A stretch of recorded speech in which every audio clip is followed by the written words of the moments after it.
Anda oleh masyarakat itu dibilang dokter. Tapi kalau dari lihat gelar Anda, sebenarnya di sini ada profesor, dokter, PhD, SPFK. Itu gelar apa aja sebenarnya? Biasa saja itu kan. Gelar yang biasa-biasa aja. Saya satu pun tak. Anda borong banyak sekali nih. Kebetulan. Oh, kebetulan. Jadi kalau PhD-nya di bidang apa?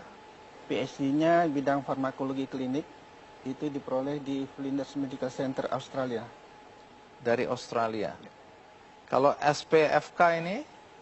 SPFK itu spesialis farmakologi klinik. Itu dikeluarkan oleh PBID, pengurus besar ID. Baik, lumayan banyak ini ya gelarnya ya. Alhamdulillah. Anda anak berapa? Saya ini anak pertama dari 6 bersaudara. 6 bersaudara. Orang tua Anda pekerjaannya apa? Dulu tukang jahit. Sampai Tukang- akhir hayat tukang jahit. Oh, dulu tukang jahit sampai akhir hayat tukang jahit. Karena sudah almarhum. Almarhum. Kedua orang tua tukang jahit. Iya. Kalau pendidikan orang tua apa? Alhamdulillah tak tamat SD. Tidak tamat SD. Iya. Sementara Anda punya segudang gelar. Kalau Anda sendiri punya anak, Alhamdulillah ada anak 3. pendidikan anak apa? 1 sarjana hukum, 2 dokter. Apa sewaktu kecil Anda memang sudah bercita-cita jadi dokter? Oh tidak. Waktu tamat SD dibuat acara perpisahan oleh Ki Sugondo Kartoprojo. Saya itu sekolah di Taman Siswa. Dia bertanya sama saya, Aznan, kau nanti udah besar mau jadi apa? Saya katakan, saya ingin jadi orang yang berguna untuk orang banyak, tapi berbeda dari orang lain. Tunggu, anak umur berapa? Umur 12 tahun. 12 tahun. Ingin berguna bagi masyarakat banyak, tapi yang berbeda Nah, dari orang lain. dari orang lain. Jadi Apa katanya yang ada bukan di- dokter, bukan. Insinyur, bukan. Pokoknya berguna untuk orang lain. Kemudian bagaimana sampai muncul keinginan untuk sekolah dokter? Itu waktu SMP, saya lagi belajar sampai larut malam, belajar aljabar, datang Jalan Abang, kemudian dia tegur, An, nanti udah besar mau jadi apa kau? Saya katakan, saya ingin jadi sarjana nuklir. Ya, ngapain bunuhin orang katanya. Carilah bidang yang banyak menolong orang banyak katanya. Saya katakan kalau gitu, saya buatlah rankingnya. Yang pertama dokter, andai kata tidak bisa dokter jadi guru, kalau nggak bisa jadi guru saya jadi perawat. Alhamdulillah 3-3-nya sekarang saya dapat. Tunggu, masih banyak pertanyaan. Bagaimana sampai anak tukang jahit bisa kuliah kedokteran? Dari mana uangnya? Saya masuk kuliah kedokteran itu berbohong dengan orang tua. Karena orang tua dari awal dia tahu kita mau kedokteran tapi dia tidak mengizinkan. Maka waktu itu karena saya SMA-nya bagian PAL, bisa masuk kemana-mana, saya cuma minta uang Rp500 mendaftar ke satu fakultas. Saya masuk ke kedokteran. Orang tua tidak tahu. Cuma setelah lulus, baru orang tua sedikit emosi. Kenapa bisa masuk kedokteran? Kan udah dibilang jangan.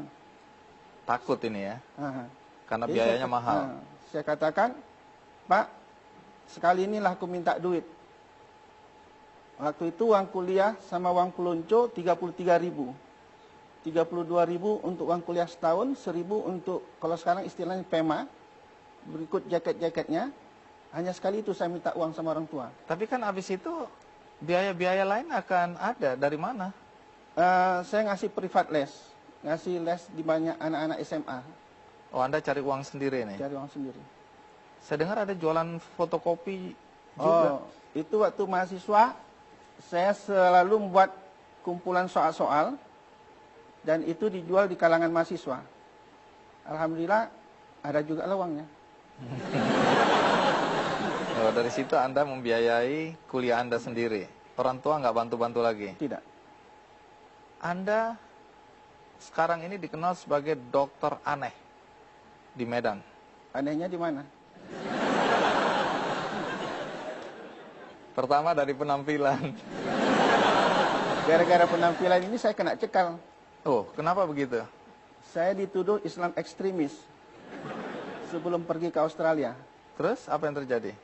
Ya 3 tahun saya menunggu untuk bisa direhabilitasi. Gara-gara penampilan seperti ini? Iya. Karena walaupun Anda profesor, dokter, PhD, SP, FK gitu, Itu kan belakangan. belakangan. Nah, masyarakat di sana manggil Anda apa dengan semua gelar ini? Mereka nggak lihat itu profesor, mereka panggil Buya. Oh, jadi Anda lebih dikenal sebagai Buya? Iya. Ayah. Baik, kalau gitu kita lanjutkan, Buya. Anda tadi disebut aneh, bukan karena penampilan sebenarnya, lebih karena apa yang Anda lakukan dalam praktek kedokteran tidak biasa. Bukan dalam tindakan, tetapi dalam pembayaran.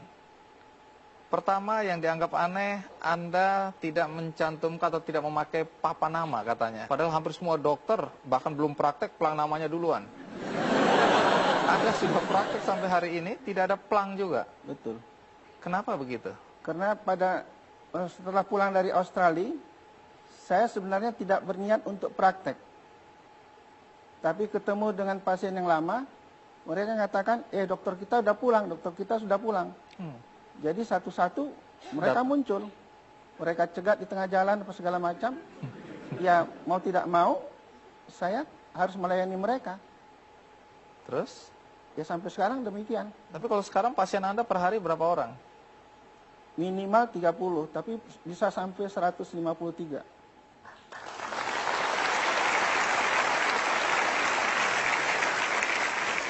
Ini nggak ada papan nama bukan berarti ini praktek liar ini ya? Oh tidak. Iya. SIP. Saya curiga aja ini.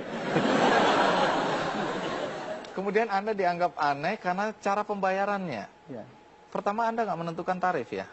Tidak boleh. Tidak boleh. Iya. Yang tidak membolehkan siapa?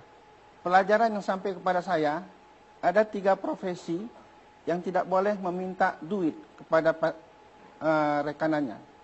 Pertama adalah apabila seorang murid ingin berguru sama kita. Jadi profesi dosen, guru itu sebenarnya tidak boleh membuat tarif. Kedua adalah apabila datang orang ingin minta nasihat. Kami ada masalah begini-begini sebagai pengacara, tidak boleh membuat tarif. Dan yang ketiga adalah apabila datang seseorang ingin berobat kepada kita, tak boleh bikin tarif. Tapi kalau dia kasih, kita terima. Ini pengetahuan baru bagi saya. Udah lama itu, Pak.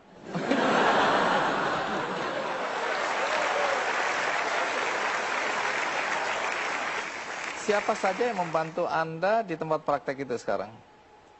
Yang membantu istri saya. Kalau yang ikut berpartisipasi, banyak calon dokter yang belajar di praktek.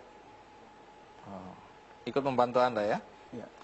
Nah, berikutnya ini berkaitan dengan keanehan dan pembayaran tadi. Walaupun Anda mengatakan bahwa ada 3 profesi tadi, guru, pengacara, dan dokter, yang tidak boleh sebenarnya menetapkan tarif.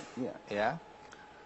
Menarik karena hampir semua profesi itu yang kita kenal menetapkan tarif. Ya. Kemudian yang membuat Anda aneh tadi sistem pembayaran dengan amplop.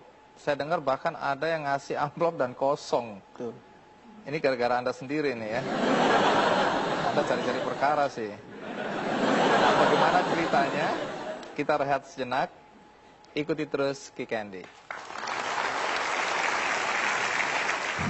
Gini loh, orang udah punya rumah 1, pengen punya 2, punya 3, punya 4, karena itu dia kerja dan menetapkan tarif.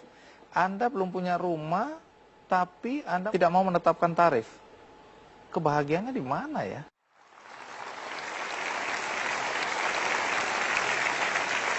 Bu Yasna, saya dengar pasien Anda itu dari kalangan bawah sampai atas, bahkan orang-orang dari luar Sumatera itu datang berobat pada Anda.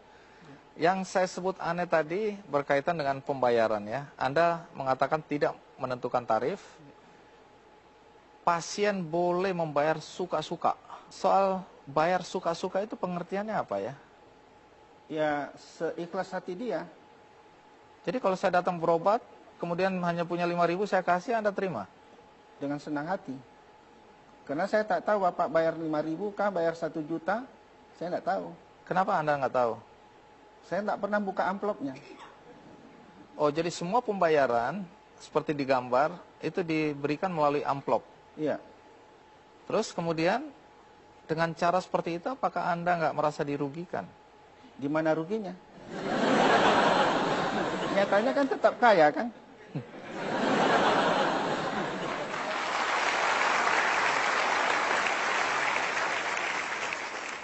Saya dengar bahkan kalau ada orang yang bertanya, "Dok, saya harus bayar berapa?" Anda malah marah-marah. Anda semprot. Ya, Apa yang karena dia menghina saya. Loh, kan jasa Anda sudah Anda berikan dan saya menanyakan berapa saya harus membayar jasa itu. Kalau saya sudah bisa menghargai berapa rupiah saya, orang lain akan bisa beli saya. Saya tidak ingin dibeli.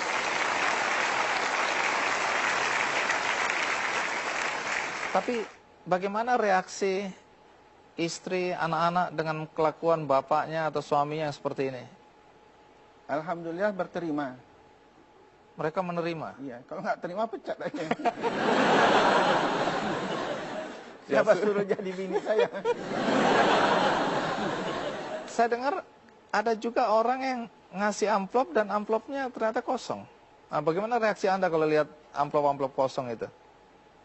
Alhamdulillah saya nggak tahu siapa yang ngasih kosong. Jadi nggak bisa marah pada orang itu ya? Ya, karena saya akan perlakukan sama. Baik dia pejabat tinggi apa segala macam, kalau pantas dimarahin, saya marahin. Padahal Anda kan harus membiayai keluarga. Dari mana uang?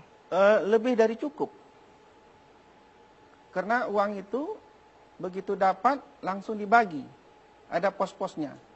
Untuk zakat berapa, untuk orang tua berapa, untuk tabungan rumah berapa. Karena sampai sekarang kan nggak punya rumah. Anda nggak punya rumah? Ya, nompang sama mertua. Nah, itu akibatnya. Ya. Nah, ini yang saya maksud kan. Orang harus gini loh, orang udah punya rumah satu, pengen punya 2, punya 3, punya 4, karena itu dia kerja dan menetapkan tarif. Anda belum punya rumah, tapi Anda tidak mau menetapkan tarif. Kebahagiaannya di mana ya? Kebahagiaannya, uang yang diperoleh itu kan dinikmati dalam bentuk yang lain, ya kan? Salah satu, alhamdulillah kami semua sudah haji. Cucu saya pun sudah umur setahun sudah bawa umrah. Tiap tahun keluar negeri. Kurang apa lagi?